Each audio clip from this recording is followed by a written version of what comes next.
আমরা কম বেশি সবাই যারা মুসলিম তারা কিন্তু প্রায়ই নফল রোজা মানত করি। সেটা আমাদের একটা যদি বিশেষ কিছু ইচ্ছা পূরণ হয় বা আমাদের একটা কিছু মনের বাসনা পূরণ হয়, তখন কিন্তু আমরা নফল রোজা মানত করি বা নফল নামাজ মানত করি। যাই হোক, হ্যালো এভরিওয়ান, আসসালামু আলাইকুম। চলে আসলাম নতুন একটা ব্লগ ভিডিও নিয়ে। আজকে আমি কি করলাম সেই ভিডিওটাই থাকছে।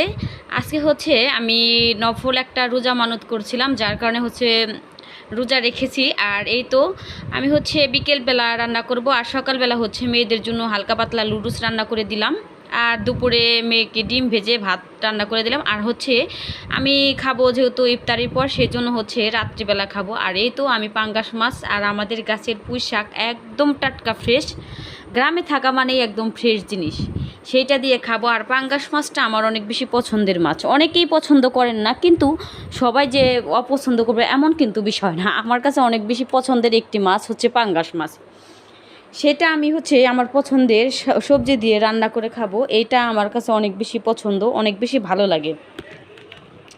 আর এটা দেখেন, এই যে এতটাই টাটকা ছিল, বাড়ির জিনিস বুঝে নিত। বাড়ির জিনিস মানে সেটা আরও ন্যাচারাল, আরও বেশি মানে একদম পিওর। এইটা দিয়ে এই সবজিটা রান্না করলে আমার অনেক বেশি ভালো লাগে। আর প্রচুর পরিমাণে গরম পড়েছে, আপনারাও জানেন। আর এই গরমে মানে কেন জানি না রোজা রেখে আরও কেমন জানি একটা ফিল হচ্ছে, মানে কি বলবো। তারপরে আলহামদুলিল্লাহ, এতটাই গরম লেগেছিল, কিছু করার নাই। আর এই তো দেখেন, বলতে বলতে আমার তরকারিটা প্রায় হয়ে এসেছে। আর হচ্ছে আমি এই রান্নাটাই করব। আর আমার মেয়ে বলতাছে তার নাকি মাছ বেশি পছন্দ না। আমার মেয়ে, বড় মেয়েটা মাছ এতটাও বেশি লাইক করে না, পাঙ্গাস মাছটা করে, কিন্তু সে চাইতেছে একটা ডিম ভেজে দিতে। সেজন্য আমার মেয়ের জন্য আবার একটা ডিম ভাজলাম।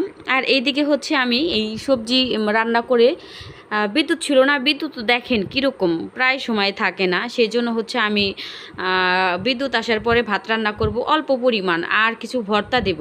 কেন জানি না মনে হইলো ভর্তা দিয়ে ভাত খেতে হয়তো বা ভালো লাগবে, শুধু মাছ দিয়ে ভালো লাগবে না। আর এই তো এইখানে হচ্ছে আমি আলু ভর্তা আর বেগুন ভর্তা করব, সেজন্য আমি রাইস কুকারেই এই ভর্তাগুলো দিয়ে দেব।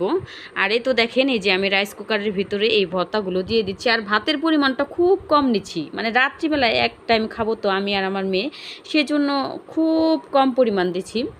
যাই হোক, এইভাবে দিচ্ছি। আর এইদিকে সন্ধ্যার টাইম ঘনিয়ে এসেছে, যদিও সেরকম রমজান মাস না, তবু এত পরিমাণ গরম ছিল, সেই জন্য ফ্রিজের পানিটাই আমি রাখছিলাম। আর শুধু শরবতই করব, আর কিছু না। আর এই গরমে অন্য কিছু ভাজা পোড়া কোনো কিছু ভালোও লাগবে না, যার কারণে হচ্ছে আমি চাচ্ছিলাম একটু মন ভরে তৃপ্তি করে ঠান্ডা পানি খাবো, প্লাস হচ্ছে আর শরবত খাবো, এটাই। আর এইদিকে বলতে না বলতে আমার মেয়ে ক্যামেরা করে দিচ্ছে আর ভিডিওটা করে দিচ্ছে। আর এই তো লেবু দিয়ে চিপে, মানে সারাদিনের যে ক্লান্তি আর প্রচুর লেভেলের গরম, এই লেভেলের গরমে কিন্তু একটু মানে কড়া লেবুর শরবতটাই কিন্তু অনেক বেশি ভালো লাগবে।